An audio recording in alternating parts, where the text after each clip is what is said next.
आंध्र प्रदेश का एक जिला लगता है कुरुनूल, और कुरुनूल जिले की ही रहने वाली एक महिला होता है और उस महिला का नाम सुजाता होता है। और सुजाता एक बैंक में नौकरी करती है और उस बैंक का नाम है NBFC बैंक।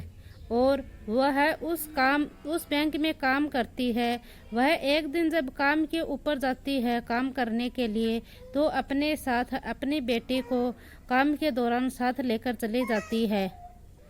और वह जब अपनी बेटी साथ लेकर जाती है तो अपनी बेटी से कहती है कि एक बार तुम बैठ जाओ, जब मैनेजर आएगा तो मैं उससे छुट्टी ले लूँगी और फिर हम घर पे चलेंगे, और एक बार मैं अपना काम निपटा लेती हूँ। और फिर वह अपना काम कर रही थी, इतने में ही बैंक का मैनेजर आ जाता है। और जो बैंक का मैनेजर है उसकी नज़र जो सुजाता की बेटी थी उसके ऊपर पड़ जाती है। और जैसे ही बैंक मैनेजर सुजाता की बेटी को देखता है तो उससे प्यार हो जाता है। जैसी ही नज़र से सुजाता की बेटी को बैंक मैनेजर देख रहा था, वैसी ही नज़र से जो सुजाता की बेटी थी वह भी बैंक मैनेजर को देख रही थी। और देखते देखते दोनों में बातचीत का सिलसिला शुरू हो जाता है। और फिर दोनों के फ़ोन नंबरों का आदान प्रदान हो जाता है, तो दोनों की फ़ोन के ऊपर बात शुरू हो जाती है।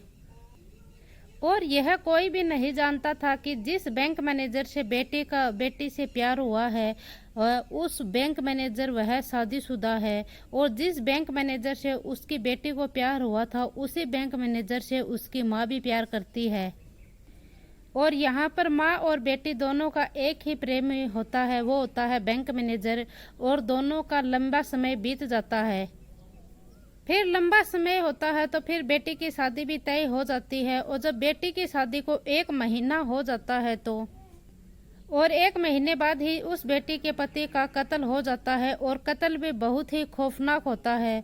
और पुलिस फिर उस कातिल को ढूंढना शुरू कर देती है जिसने यह कत्ल किया था। फिर इसी बीच पुलिस जांच कर रही थी। जांच में फिर पुलिस का दिमाग जो इंदौर के राजा रघुवंशी था उसके केस पर जाता है कि जो राजा रघुवंशी की पत्नी है सोनम रघुवंशी, उसने शादी के ठीक 12 दिन बाद ही उसने अपने पति का कत्ल करवा दिया था। और फिर पुलिस भी इस मामले की खोजबीन करती है। जब खुलासा करती है तो पुलिस इस मामले की गूंज भी कई राज्यों में कई जिलों में फैलती है। और यहाँ पर लोगों को यकीन भी नहीं होता कि कत्ल की यह वजह भी हो सकती है। नमस्कार, राधे राधे, जय श्री कृष्णा, मैं पूजा। और आज की जो मैं सच्ची घटना सुनाने जा रही हूँ यह सच्ची घटना है तेलंगाना प्रदेश का एक जिला है जोगम्बा, और यही की एक जगह लगती है गढ़वाल, और गढ़वाल थाना क्षेत्र का ही एक जगह लगती है राजविधि नगर।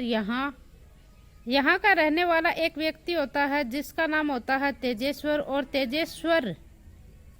और यह तेजेश्वर है, यह लैंड सर्वेक्षण का काम करता था, और साथ ही यह लगभग 61 किलोमीटर दूर की आंध्र प्रदेश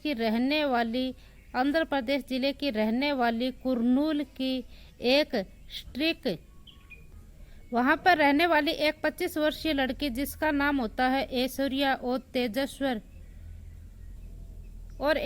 और तेजस्वरी की आपस में रिश्ते की बात करते हैं। और बात करने के बाद जब घर वाले, परिवार वाले और रिश्तेदार कहते हैं कि अगर रिश्ता पसंद है तो क्यों ना इनकी शादी तय कर दी जाए। और यहाँ पर लड़का और लड़की भी एक दूसरे को पसंद करते हैं। फिर इनकी शादी की पहली तारीख निकल कर आती है, रिश्ते की तारीख निकल कर आती है 13 फरवरी 2025। 13 फरवरी 2025 जब रिश्ता तय होता है तो और इसके बाद रिश्ता लड़का और लड़की और इनके परिवार वाले और रिश्तेदार आपस में मिलते हैं। फिर यहाँ पर सभी लोग इकट्ठे होकर यह रिश्ता तय कर दिया जाता है। फिर इसी बीच में जो ऐश्वर्या है वह उसको देखने के लिए एक और जगह से आते हैं। उनको देखते ही ऐश्वर्या इतनी पसंद आ जाती है कि वह तेजस्वी के परिवार को जाकर कह देते हैं कि वह लड़की बहुत ही अच्छी नहीं है और वह लड़की बेकार है, आप उनसे रिश्ता तोड़ दीजिए। और वह कहते हैं कि आज तो हम कैसे मना कर दें, आज सभी रिश्तेदार और सभी गांव के और परिवार के लोग इकट्ठे हुए होंगे और हम आज मना कैसे कर दें, और अगर मना कर देंगे तो ऐन वक्त के ऊपर हम मना नहीं कर सकते, फिर यह रिश्ता हो जाता है। रिश्ता होने के बाद यह लोग घर पे जाते हैं, घर पर जाते हैं तो जो वो तेजेश्वर है उसके माता पिता कहते हैं कि बेटा जो तुम्हारी होने वाली पत्नी है उसके बारे में हमने एक बात सुनी है, उसका चरित्र कुछ ठीक नहीं है और उसके चरित्र के बारे में हमने कई बातें सुनी थी, अगर हो सके तो यह रिश्ता तुम तोड़ दो। जैसे ही तेजेश्वर ने यह बातें सुनी तो उसे बहुत ही अटपटा लगा और फिर उसने अपने माता पिता की बातों पर विश्वास नहीं किया। उसने सीधा ही ऐश्वर्या को फोन लगा लिया और उसने ऐश्वर्या से सीधा ही पूछ लिया कि माता पिता तुम्हारे बारे में कुछ ऐसी बातें कर रहे हैं। और फिर ऐश्वर्या ने तेजस के साथ ऐसी बातें की, उसने उसकी अपनी बातों में फंसा लिया और उसने जो लगा कि जो रिश्तेदारों ने जो बातें कही थी वह सब बकवास थी, वह फेक थी, वह उसके बारे में एक अफवाह ही उड़ा रहे थे। और फिर तेजेश्वर के दिमाग में भी ऐसी बात फिट हो जाती है कि कुछ लोग होते हैं वह एक दूसरे को देखकर जलन करते हैं, चिढ़ते हैं, शायद यही वजह होगी जो रिश्तेदार ने ऐश्वर्या के बारे में ऐसा कहा। और तेजेश्वर के माता पिता थे वह दिन प्रतिदिन यही बात कहते थे कि बेटा तुम यह रिश्ता तोड़ दो, तुम्हारे लिए यह लड़की अच्छी नहीं है। लेकिन जब भी तेजेश्वर के सामने यह बात आती थी तो वह ऐश्वर्या के साथ फोन के ऊपर बात करना शुरू कर देता था और उनकी फोन के ऊपर वार्तालाप लंबी लंबी होने लगी थी। और फिर वक्त धीरे धीरे आगे बढ़ता है और जैसे फिर पंडित जी के माध्यम से एक तारीख निकाली जाती है शादी की, और शादी की तारीख निकलती है 18 मई 2025 को। इस दिन इनकी शादी का समारोह होना है और दोनों एक शादी के बंधन में बंध जाएंगे। और फिर जैसे ही शादी की तारीख निकलती है दोनों फैमिली वाले खरीदारी करना शुरू कर देते हैं, शॉपिंग वगैरह करना शुरू कर देते हैं। फिर इसी बीच में खबर लगती है 13 मई 2025 को ऐश्वर्या है वह लापता हो चुकी है घर से, और सभी घर वाले परिवार वाले उस लड़की को खोज रहे थे कि आखिरकार कहीं से तो वह लड़की मिल जाए। फिर ऐसे ही करते करते 13 मई गुजर जाती है, 14 मई गुजर जाती है, 15 मई गुजर जाती है और फिर 16 मई को अचानक से वह लड़की शाम के समय वह घर पर आ जाती है। और जब घर वाले परिवार वाले उससे पूछते हैं और फिर इसी बीच में उस लड़के का तेजेश्वर का फोन आ जाता है, ऐश्वर्या से कहता है अगर तुम्हें इस शादी से कोई ऐतराज है तो तुम शादी मत करो, मुझे भी शादी नहीं करनी है, अगर तुम्हें शादी नहीं करनी है तो नहीं करो, लेकिन ऐसे तुम कहाँ गायब हो जाती हो। तो फिर वह लड़की ऐश्वर्या वह कहती है कि तुम्हारी जो फैमिली है वह बहुत ज़्यादा दहेज मांग रही है और मेरी फैमिली के पास इतना देने के लिए दहेज नहीं है। और वह तेजेश्वर के सामने कुछ ऐसी ही कहानी सुनाती है और वह तेजेश्वर फिर से अपने माता पिता के ऊपर हावी हो जाता है और वह कहता है कि मैं अगर शादी करूंगा तो मैं इसी लड़की से करूंगा, अगर आपने जिद्दी कर रखी कि यह लड़की तुम्हारे लायक नहीं है तो मैं भी आपसे कह देता हूँ कि यह लड़की ही मेरे लायक है, मैं इसी से शादी करूंगा। और वह लड़की 16 मई को आई थी और वह बीज पुली एक जगह लगती है, अंजनी एक मंदिर है, उस मंदिर में उस लड़की की शादी समारोह हो जाती है। और शादी में परिवार वाले रिश्तेदार और कुछ मेहमान भी आए हुए थे और शादी के अगले दिन से ही उस दुल्हन का रवैया बदला हुआ था, जैसे कि पहले वह दुल्हन ऐसे थी और फिर वह ऐसे हो जाती है। और फिर जैसे ही तेजेश्वर उस ऐश्वर्या के अपनी पत्नी के पास जाता था, वह अपनी पत्नी के पास सुहाग रात मनाने के लिए कोशिश करता था तो उसकी पत्नी उसे साफ इनकार कर देती थी और वह उसी के सामने वह फोन पर बातें करती थी। और फिर तेजेश्वर ने सोचा कि अगर मैंने माता पिता की बात मान ली होती, इससे शादी नहीं की होती तो अच्छा होता। और 18 को इनकी शादी हुई थी, 18, 19, 20, 21 ऐसे करते करते इसका 1 महीना बीत जाता है शादी को, और लेकिन इनके बीच में वैवाहिक संबंध नहीं बने थे।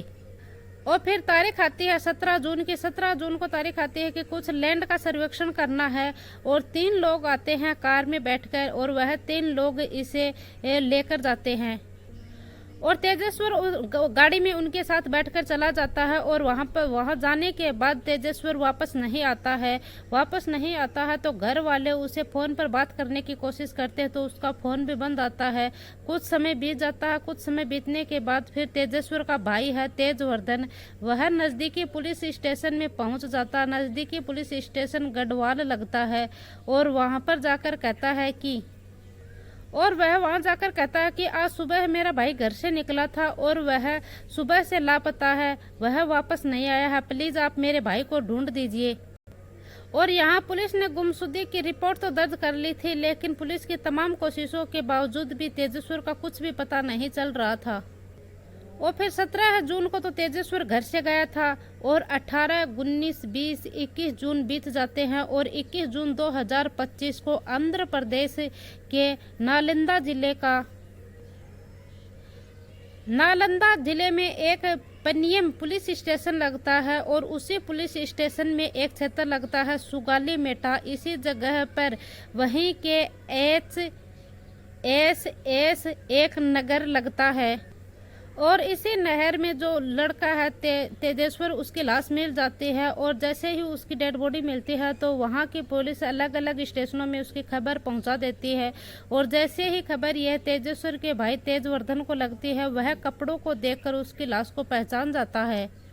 और फिर घर में यह बात पता चलती है तो घर में रोना पीटना कुकाट मच जाता है, रोना और रो रो कर घर वालों का भी बुरा हाल हो जाता है। घर वाले रोते रोते सिर्फ एक ही बात बोल रहे थे कि काश यह शादी नहीं करता तो यह आज बच जाता, आज यह जिंदा होता अगर ये इस लड़की से शादी नहीं करता तो।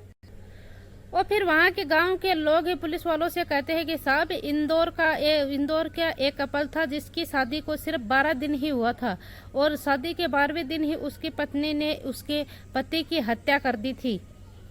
और फिर पुलिस ने इस मामले में गंभीरता से जांच करना शुरू कर दिया। फिर पुलिस ने उस सड़ी गली लाश को पोस्टमार्टम के लिए भेज दिया। पोस्टमार्टम की रिपोर्ट में पता चला कि उस लाश को तेजधार हथियार से उसको मारा गया, उस व्यक्ति का गला रेता गया था।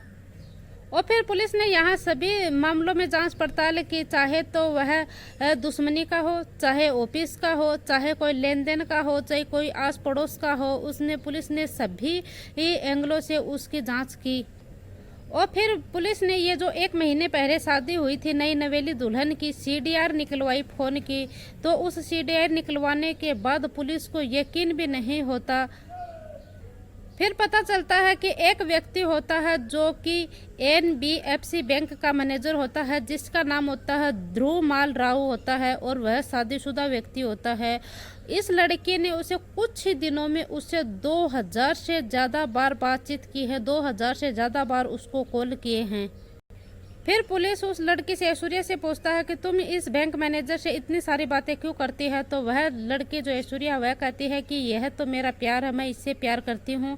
और फिर जो बैंक मैनेजर है उसकी भी CDR निकलवाई जाती है तो पता चलता है कि जो लड़की ऐश्वर्या है उसकी माँ सुजाता है, वह भी उससे भी बात करता है। और इधर ऐश्वर्या से भी बातचीत हो रही है और उधर सुजाता से भी बातचीत हो रही है। दोनों माँ बेटी से इस बैंक मैनेजर का लंबे समय से प्रेम संबंध चल रहा था। फिर पुलिस इस बेटी को हिरासत में लेती है। हिरासत में लेने के बाद इससे पूछताछ की जाती है तो पूछताछ में वह सारा मामला सामने आ जाता है। दरअसल उस लड़की ने ऐश्वर्या ने 2 लाख रुपए दिए थे परशुराम, राजू और नागेश को, और इन तीनों को हायर करते हैं और यह घर पर आकर जो तेजेश्वर होता है उसको भूमि सर्वेक्षण के लिए लेकर जाते हैं। और अभी गाड़ी घर से कुछ ही दूर गई थी और वहां जाने के बाद इन लोगों ने तेजेश्वर का गला रेत दिया और उसे जान से मार दिया। फिर उसे आंध्र प्रदेश के नांदयाल जिले में और एक HSS नहर होती है उसके अंदर फेंक दिया जाता है और लाश जमीन में दफनाने की बात की जाती है पहले तो। फिर उन्होंने रिस्क नहीं लिया और उन्होंने लाश को सीधा नहर में ले जाकर फेंक दिया। और फिर पुलिस को यह लाश मिल जाती है और फिर पुलिस सक्रिय हो जाती है। फिर आखिरकार पता चलता है कि माँ और बेटी ने बैंक मैनेजर के साथ है। फिर इनसे पूछताछ की जाती है कि तुमने ऐसा क्यों किया। जो बैंक मैनेजर है वह सीधा सीधा बताता है कि मैं इससे शादी तो नहीं करने वाला था क्योंकि मैं पहले से शादीशुदा हूँ। और जो ये तेजेश्वर होता है इसकी मौत के बाद जो ज़मीन का हिस्सा था वह इसकी पत्नी के नाम होता सीधा सीधा। और फिर प्लान के मुताबिक तेजेश्वर की हत्या कर दी जाती है और चाहे क्राइम करने वाला कितना भी शातिर क्यों ना हो वह एक ना एक दिन जरूर पकड़ा जाता है। और फिर पुलिस ने इस पूरे मामले की गंभीरता से जांच की और गंभीरता से जांच करने के बाद इस दुल्हन को भी गिरफ्तार कर लिया और इसकी मां को भी हिरासत में लिया और इस जो बैंक मैनेजर है इसको भी हिरासत में लिया।